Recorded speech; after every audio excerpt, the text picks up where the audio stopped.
Are you listening? Damn.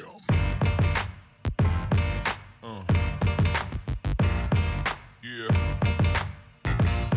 Yeah.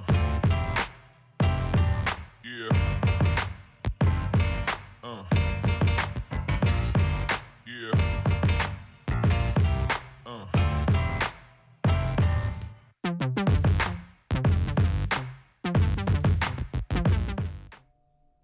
Thanks for tuning into the Sports Quarter. I'm Tristan, and this is my co-host Peter. This is a show produced by the Advanced Sports Broadcasting class, and it's recorded right here at the University of Central Missouri. With that said, welcome to the second season of our show. It's called the Sports Quarter because this season features 4 20-minute episodes that are meant to cover sports at all levels. And today, we'll be bringing you some new segments.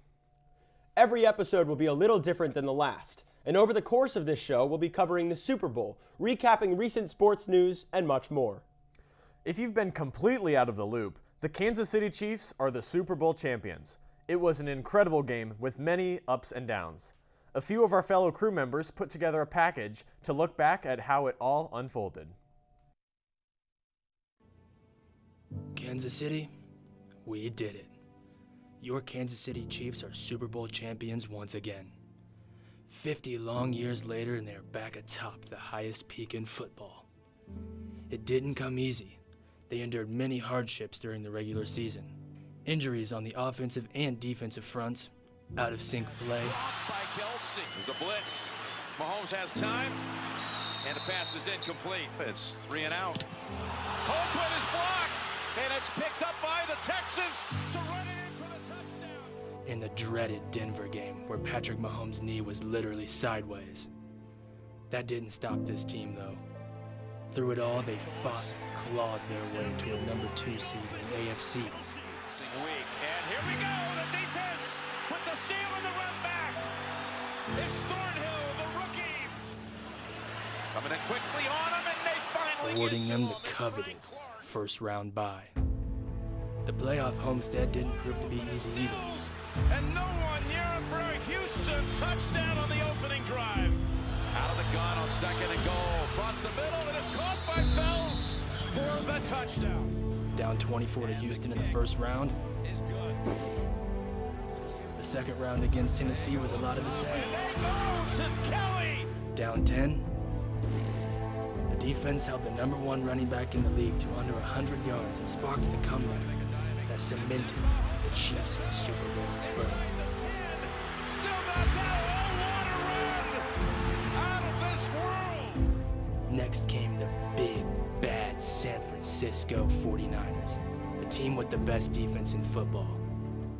A team whose running game couldn't be stopped. You see with Matt Breida, and look at the speed on Breida. What a way to start it.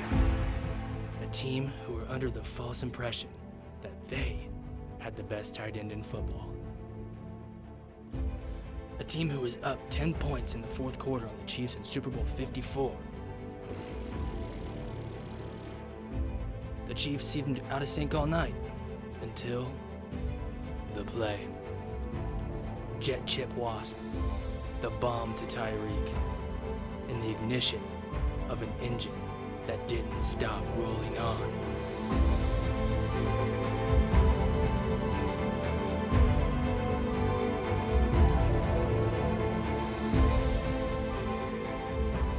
Kansas City overcame that 10-point deficit and closed the game out in Hollywood motion picture fashion with a sack by none other than Frank the Shark Clark.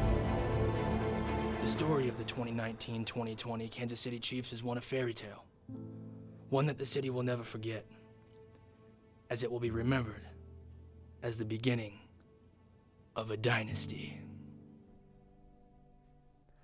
As you saw there, the game lived up to the hype. Well, that seems like a good place to pause for a quick commercial. Stay tuned after the break. We've got plenty more here at the Sports Quarter. A degree in digital media production with an emphasis in audio will enhance your skill set for work in radio, television, film, and beyond. Our faculty members bring real-world experience to the classroom, and students can showcase their work on UCM Radio The Beat, as well as in film projects and live events. For more information on this or other concentrations within the Digital Media Production program, please visit ucmo.edu/DMP. Welcome back to the season premiere of the Sports Quarter. We hope you've enjoyed what you've seen and heard so far. Tweet us at UCM SportsQ and tell us what you think so far. While you're doing that, here are just some of the many headlines in the sports world today. One of the biggest rule changes to come to the MLB this season will be the 3-batter minimum.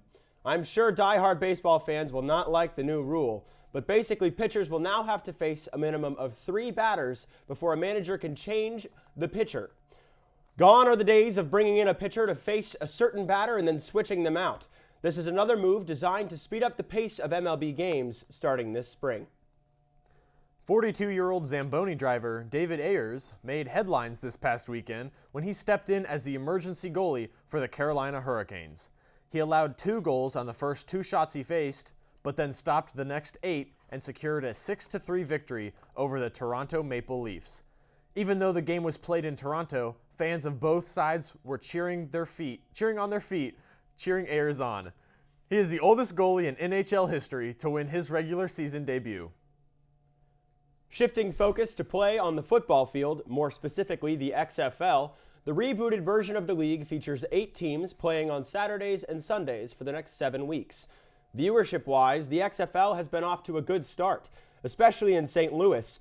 The city lost the Rams NFL franchise in 2015 and clearly showed on Sunday that they were ready for the XFL.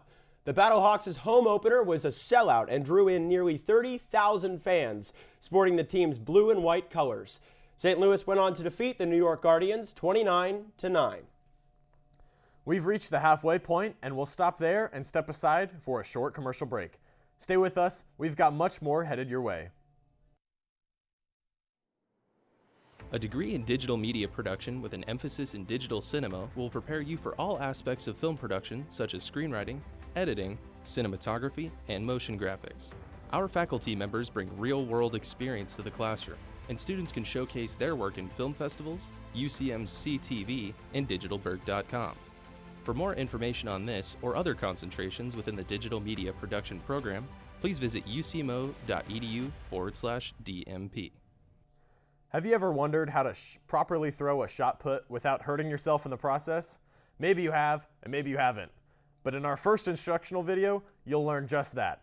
Produced by students in this class, learning a new sports-related move will be a recurring segment on our show. Watch and learn. Hey guys, I'm Alicia from the sports broadcasting class, and today I'm going to teach you how to throw shot put.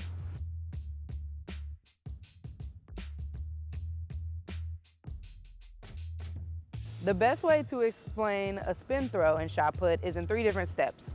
First, you'll start with your front, your half spin, and then your full throw. You're going to want your shot put up, come back over your right hip, turn your foot through, and explode forward. So what you want to do, again, up over your right hip, shot put up, shoulders facing forward. You're going to here, turn through. And you see you want to end with your right foot turned and up. Just put it all together. All you're going to do now is add in a 360 and sweep leg to get to your half and then transition into your front. So I'll do it slow. So you want to get back, twist. This is going to be your sweep leg into your half. Step through into your front, turn the right foot, explode forward.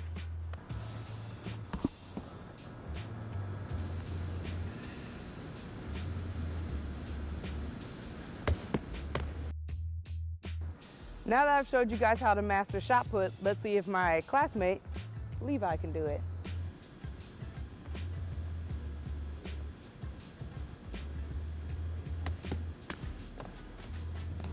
I'm Alicia, and that's been 3 easy steps to throw a shot put throw. I don't know about you, Peter, but I'm going to use this next commercial break to try and throw a shot put. I just have to find one first. Well, while he looks for something to throw, we're going to take a quick timeout and get set up for our new debate segment. A degree in digital media production with an emphasis in digital journalism will develop your skill set for work in multimedia outlets, including print, online, and broadcast. Our faculty members bring real-world experience to the classroom, and students can showcase their work online at digitalberg.com and in the student-led newspaper, The Mule Skinner. For more information on this or other concentrations within the digital media production program, please visit ucmo.edu/DMP.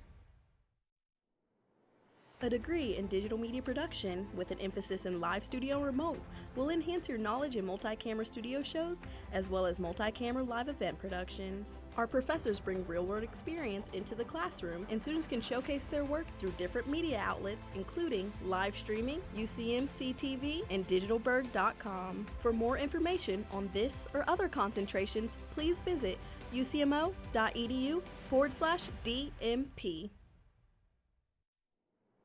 A degree in digital media production with an emphasis in sports communication will enhance your knowledge in multi-camera live sports productions, in addition to writing for sports media. Our faculty members bring real-world experience to the classroom, and students can showcase their work through different media outlets, including live streaming under the MIAA network, UCM CTV, and digitalberg.com. For more information on this, please visit ucmo.edu/DMP.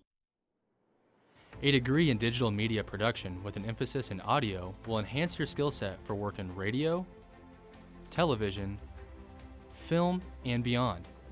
Our faculty members bring real-world experience to the classroom, and students can showcase their work on UCM Radio The Beat, as well as in film projects and live events. For more information on this or other concentrations within the digital media production program, please visit ucmo.edu/DMP. Tristan and Peter stepped away to find a shot put, so we'll just go ahead and bring you the first edition of our debate segment. I'm Chance, and I'll be moderating the heated exchanges between these guys. Go ahead and introduce yourselves to the audience watching us. I'm James. I've rigged the scoring of this debate, so I will win. I'm Colby, and I too rigged the scoring of the debate so that James will win. Both are wrong, and I'll judge fairly. So before we get started, for those watching, I'll be awarding points during the debate, based on how valid their arguments are. Each person will have a little less than a minute each to state their case. First question, should steroids be allowed in Major League Baseball? James, start us off. I'm going to have to go with yes, and here's the reason why. They should go the marijuana route the NFL has gone, by not testing it anymore. It's open to anybody. You can use it if you want to, you can not use it if you don't want to. But now it's just open for the players to decide for themselves instead of having to get policed by the league on who's using it, who's not using it, because if they do that way, there's always people that fall through the cracks, and then people are like, well, he's using it, he's not getting tested. Just don't test for it at all, and it solves that whole problem and allows it back into the game when it was the most fun back in the 90s with McGuire and Sosa and Barry Bonds and that race to who's going to hit the most home runs. Like, that's fun baseball to watch. I'm going to have to disagree with you on that. I think that steroids should not be in the MLB. I don't think that Barry Bonds' record is justifiable. I think he's on steroids, and it ruins most of his home runs, if not all of them, because they were from cheating. And I think it's the same level of cheating as the Astros sign stealing scandal. So on the same level as I the think Astros? it's the same level. I think it's just absolute cheating, and it should not be allowed in the league. So you just see cheating as cheating, even though the Astros, like, that's a physical guaranteed advantage. If you know what pitch is coming, that's a way bigger advantage than if you just take a supplement that could help you. Like, if you take steroids, you still have to put in the work. You still have to get the timing right. But, like, if you know what pitch is coming, I see that at a completely different level. I feel like you still have to get the timing right if you know the pitch coming. And I feel like if you're a Major League Baseball player and you're just swinging for contact, you're probably going to make contact most of the time. And with the help of the steroids, you're going to send the ball further than you normally would, thanks to the extra muscle of the cheating steroids. I just think it brings it back to a time when baseball was fun, when there's a race and, like, stakes on who's gonna break the record. Because I like the race to breaking records. I think that's what sports are about. Is there's these guys who have set milestones, and there's people coming up to replace them. Well, that was a good start to the segment, so let's move right into the next topic up for debate. And that's, will LeBron James win a championship with the Lakers this season? Colby, it's your turn to get the debate going. Absolutely not. He will not win a championship this year with the Lakers. I think he's got too much competition in Giannis and the Bucks and the Nuggets. I just don't see it happening this year. I just don't. That's just funny. This is funny. I mean, right now, we're not even in the season yet. They're 3-1 favorites to win the championship. ahead of the Bucks. So even if they lose to the Bucks and they're still making it to the championship, I know you're probably going to bring up the fact that LeBron can't hit free throws, and he can't. But when he can score any other way he wants to, and AD is getting 30 and 20 and shooting 85% from the line, I just think they have such a solid team by themselves, not to mention the fact that we just lost Kobe Bryant not but a month ago. Rest in peace, Kobe Bryant. But I think they're playing for more than just themselves right now. And they're playing for a whole cause and a whole movement that will carry them to the finals and to another championship. I could see that. I guess I get that point that they'd be playing for Kobe, but wouldn't you think that all players are playing for Kobe right now since he was such a huge impact on the sport itself rather than just the Lakers organization? And I just don't think the Greek Freak is going to be stopped by LeBron and the Lakers. I think even acquiring AD isn't enough to stop them. I don't think the Lakers getting AD is going to help out like KD to the Warriors did. I can see that point with KD. I mean, KD is second best player in the league, and he transcends levels of basketball. But I think Giannis matched up on AD is a different story than Giannis matched up on just LeBron. And that alone is something to watch for, and I think he's taking home the championship this year. I just don't see it. I think he just has too much competition between the Bucks and the Nuggets, man. I don't see it. God. We'll have to see what happens, but I don't see it. Based on the points given, the winner of this episode's debate is none other than the rigged man himself, James. For this episode today, we're going to stop there for a commercial break. I'm sure Tristan and Peter will be back by then. Thanks for watching. A degree in digital media production with an emphasis in digital cinema will prepare you for all aspects of film production, such as screenwriting, editing, cinematography, and motion graphics. Our faculty members bring real-world experience to the classroom, and students can showcase their work in film festivals, UCM's CTV, and digitalberg.com. For more information on this or other concentrations within the digital media production program, please visit ucmo.edu/DMP. A degree in digital media production with an emphasis in digital journalism will develop your skill set for work in multimedia outlets, including print, online, and broadcast. Our faculty members bring real-world experience to the classroom, and students can showcase their work online at digitalberg.com and in the student-led newspaper, The Muleskinner. For more information on this or other concentrations within the digital media production program, please visit ucmo.edu/DMP. A degree in digital media production with an emphasis in live studio and remote will enhance your knowledge in multi-camera studio shows as well as multi-camera live event productions. Our professors bring real-world experience into the classroom, and students can showcase their work through different media outlets including live streaming, UCM CTV, and digitalberg.com. For more information on this or other concentrations, please visit ucmo.edu/DMP.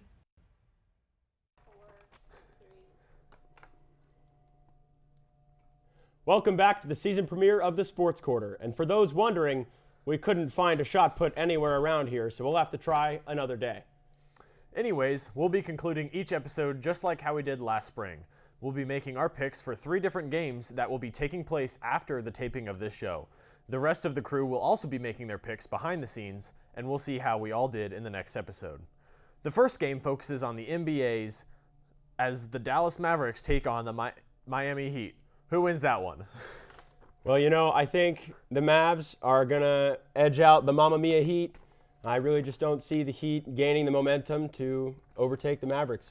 I don't think so. I think I'm taking the Heat on this one. I think they've got the Heat throughout the season. I think they're going to be able to beat the Mavericks pretty easily. All right, well, switching gears to the MLS. Who's your pick for when the New England Revolution face off against the Chicago Fire FC at home? I'm going with Chicago on this one. They've made some they've made some changes in the offseason that I think are really going to help them get the edge over the Revs. I think you're wrong again, Peter. I think New England Revolution are going to take this. They've added some new assistants in the back line. They've got some new attackers on that field. Bruce Arena is proven in the MLS as a coach. He just took over at the end of last season. I don't see him losing. That brings us to the last game pick of the episode, and it involves the Upstart XFL. The battle for Texas takes place as the Houston Roughnecks play the Dallas Renegades. Who's your pick here? I think the Houston Roughnecks are going to take it. They've been outstanding since the start of the season. They've had the largest point differential of any XFL team so far. Who do you think it'll be? I'm going with the Renegades on this one, not just to be different, but that's who I picked. I think they've got enough in their team right now to beat whoever they're playing. Doesn't matter who. That's fair. Well, you make your own picks at home and for the same games and see how well you do compared to us and the rest of the crew in the next episode. Our time is up on the show today. Thanks for watching the Sports Quarter, and we'll see you next time.